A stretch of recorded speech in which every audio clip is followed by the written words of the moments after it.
there, my fellow wedding florist friends, and welcome to the Wedding Florist Social Podcast. This is the podcast for wedding florists to learn all about acing their online presence.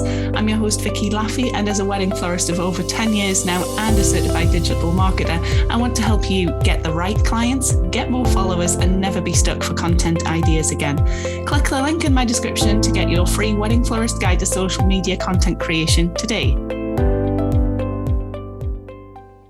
Well, hello, my fellow florists. Have I got a good one for you today?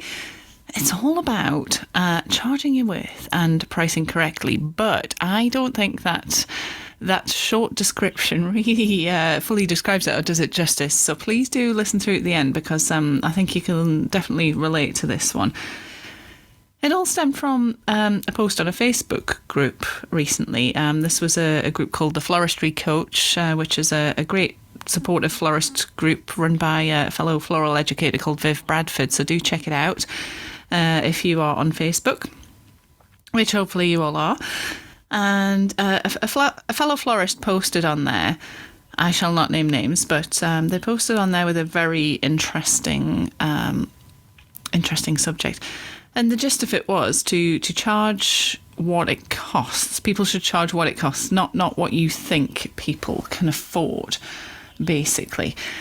And this evoked lots of opinions and emotions, and essentially what she was referring to. I mean, it was based around funeral letters, but definitely the same thing applies to us as wedding florists as well, just florists as a whole, because I think we really suffer from this. Some of us do anyway. We see people a lot saying things like, I should only charge such and such an amount for something when because people in my area would never pay this high amount for a bridal bouquet or whatever it is. And she was trying to get people to sort of say to charge what it costs and not kind of what you think people can afford. And we often do this, I think, and I've certainly caught myself do it in the past. You sort of have this impression about what people can afford, what people will pay, and you're afraid to go above that at your own expense, really. And there was lots of comments on this post. Comments from members saying things like bricks and mortar shops or businesses with high overheads and staff, etc., need to keep prices high. Another one said that they went out of business because they were in a deprived area and they tried to price according to what people what they thought people would pay. So she wasn't charging very much, and that didn't end well for her.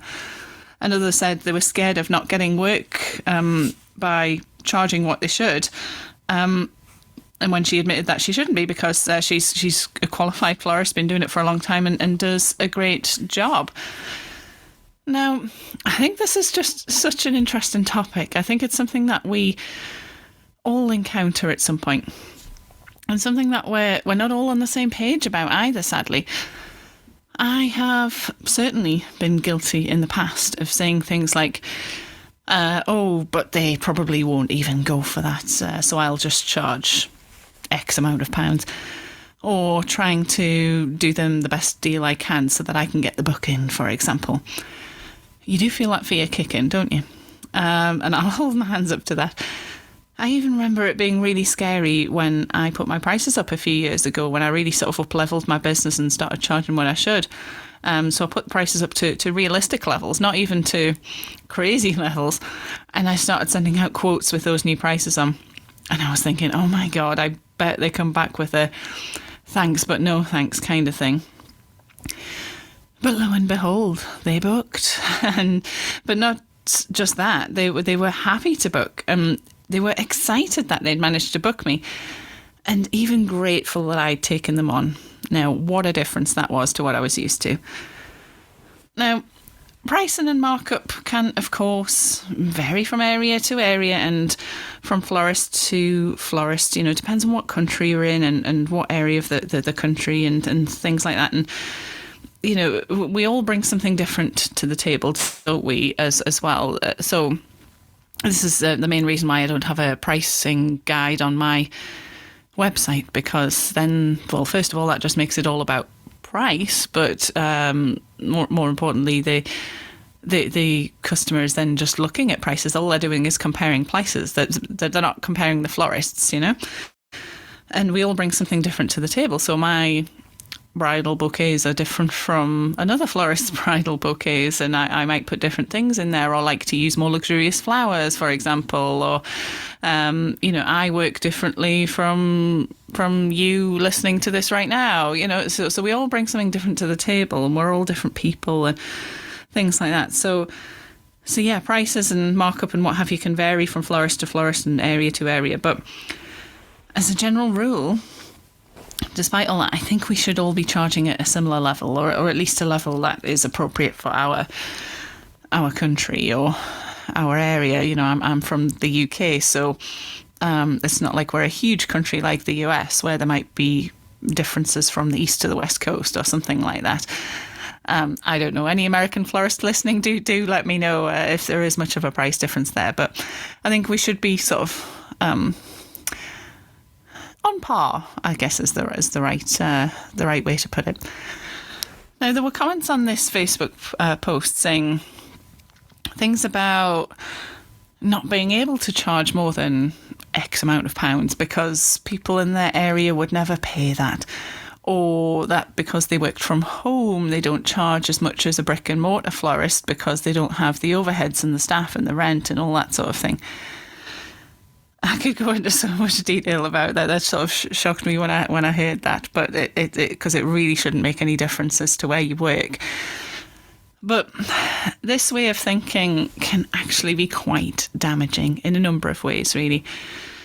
I'd say, firstly, it can be damaging to your brand. If you're seen as the cheapest, then you're limiting yourself. You're only ever going to be able to attract cheap weddings with people who don't really value your work.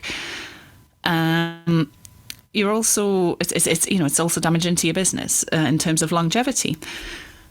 You need to when you take a booking, you need to be in business in a year or two's time, or whenever this wedding is that you've booked. I think particularly as wedding florists, we have this responsibility to be in business at the time of that wedding.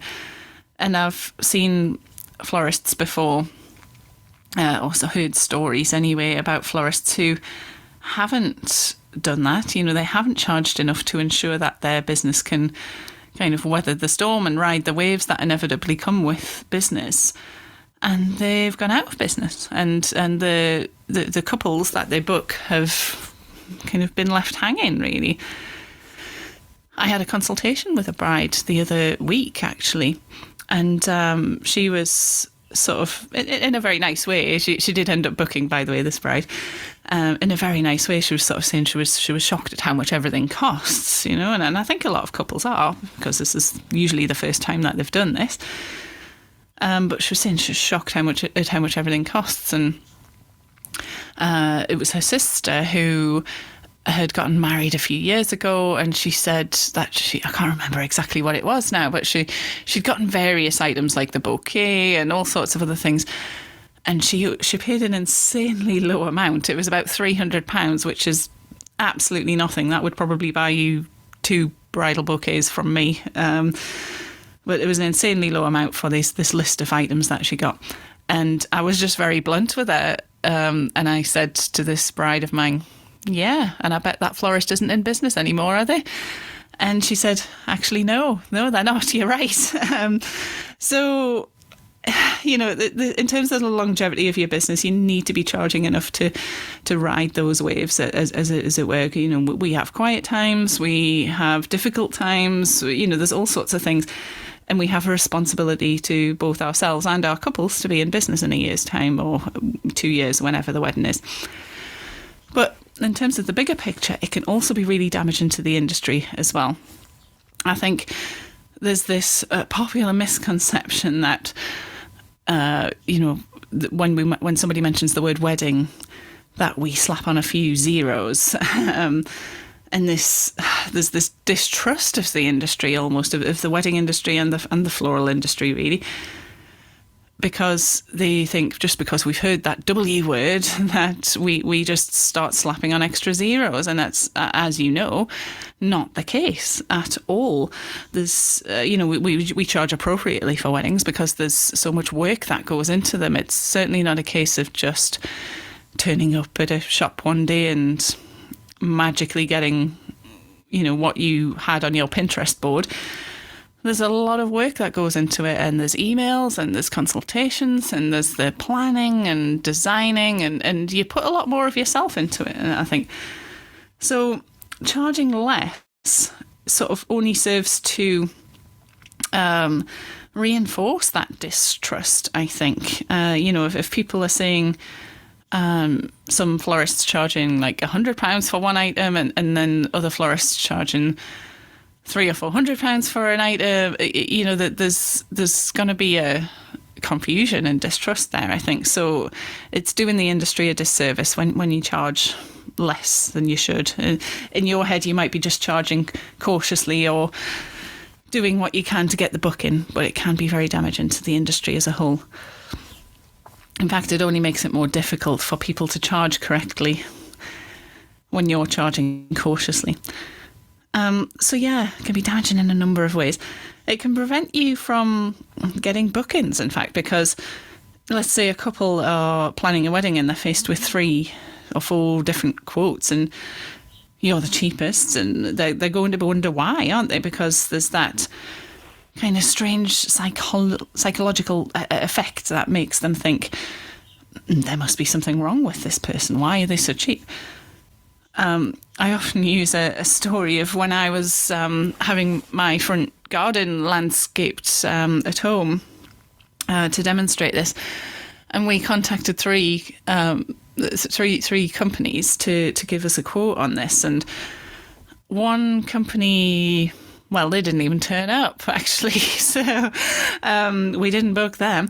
And then there was 2 other quotes. One was really cheap, and one was kind of, I wouldn't say high, but it was uncomfortable. So that left us in a position of choosing between these 2 people.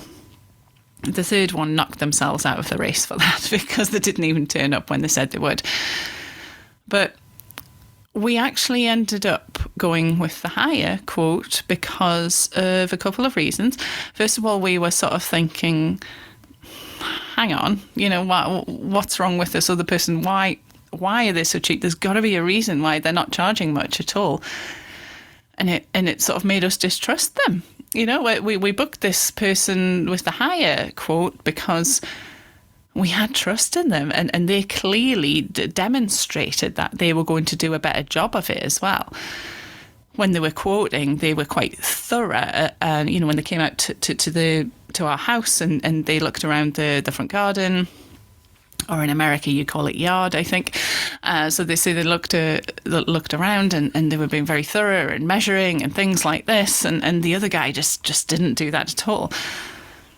So we ended up booking the one who we were more confident in, and that happened to be the higher priced one. But simply based on price alone, there was a very strange sort of distrust of, well, hang on, what are we getting for this very low amount here? Probably not much.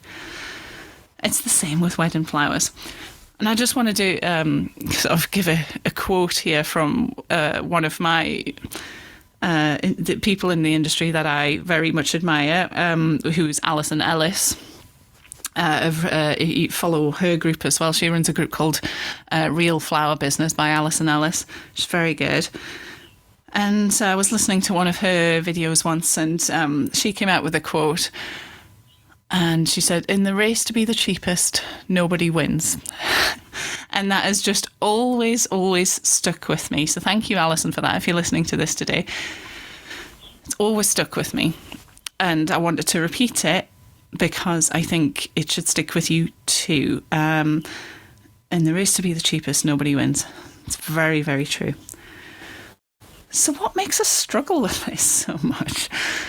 Why do so many of us feel guilty for charging more, or should I say charging what we should?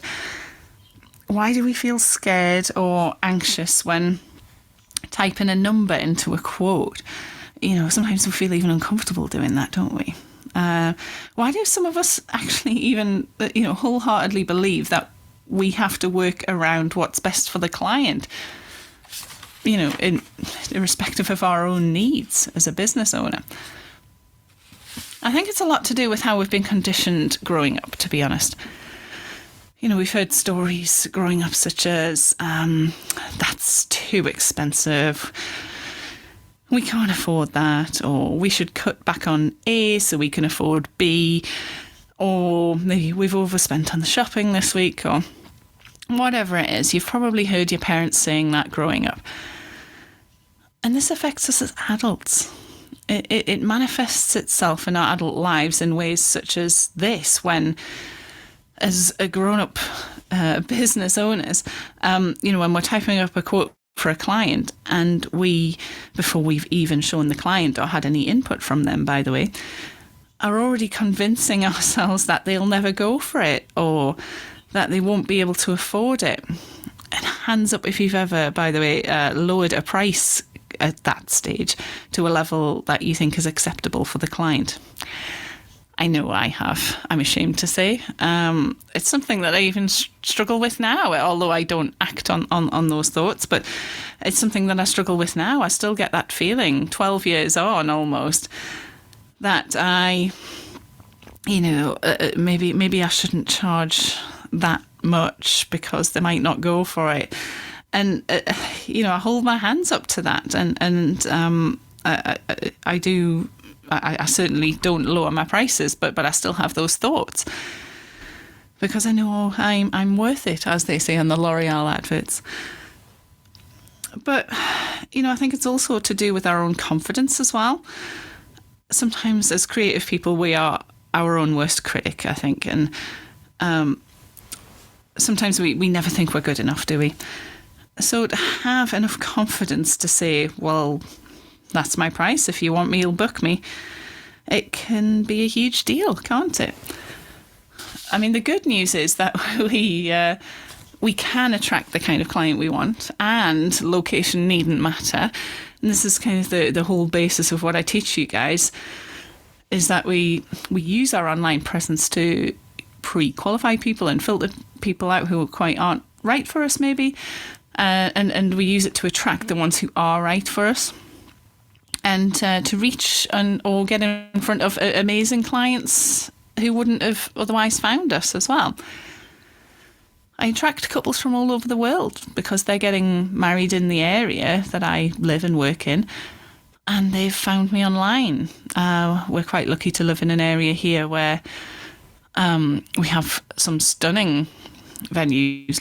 We have an abundance of stunning venues, and we also have a couple of major universities here. So a lot of couples are, they've met here, they met at university here, and they've gone into the world and done their own thing, but they want to come back here and get married because that's where they met. So I attract people from all over the world because of that. I've had clients from Canada, from New Zealand, Australia, China, all sorts of places. And it's because they found me online. Sometimes they're from the other end of the country as well, and they want to just come back to the area where their family are, and they want to get married here, and they're going to Google florists in the area or a florist at that venue that they're getting married at. With our website and social media, we get to attract the couples who are right for us. And this is why I'm so adamant about every couple filling in my website inquiry form, rather than just arranging a consultation off the back of a few WhatsApp messages. Don't get me started on WhatsApp messages, by the way, from clients. Because then they get to see your brand and your style and what you're all about before you've even spent any time with them, really. And let's face it, as small business owners, our time is very precious indeed. It should come at a premium. Now, this is partly why I did a free training on my own Facebook group recently. If you're not a member yet, the link is in the podcast description. It's the Worldwide Wedding Florist Community over on Facebook. And I did a free 3-day training with people who are members recently.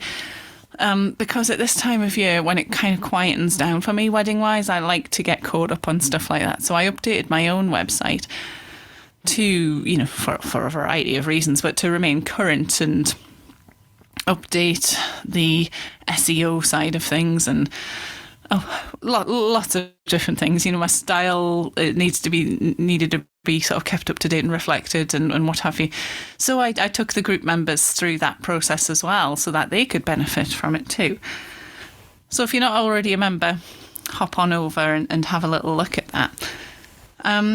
But I just wanted to sort of wind up by saying that, to reassure you really and remind you that we are in business to benefit us and to make a living doing something that we love. We are not there to put the client's best interests at heart.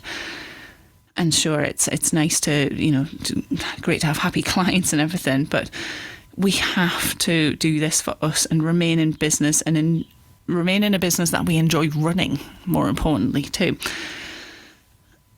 A happy client does not equal less money for you. I want you to I want you to say that again.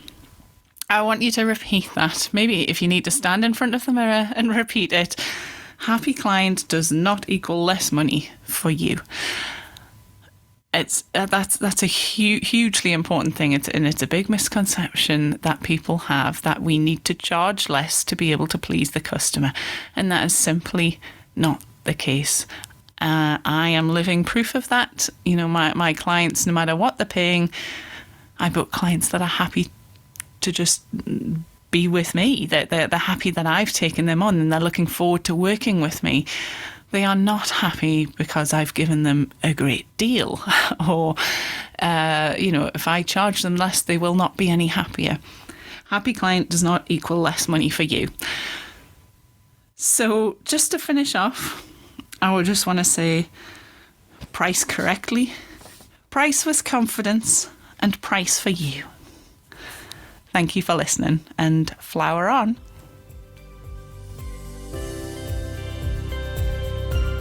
Well, thanks so much for listening all the way to the end of Wedding Florist Social. Remember to hit subscribe so that you don't miss out on any future episodes.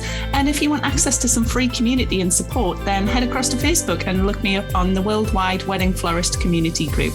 I look forward to seeing you there.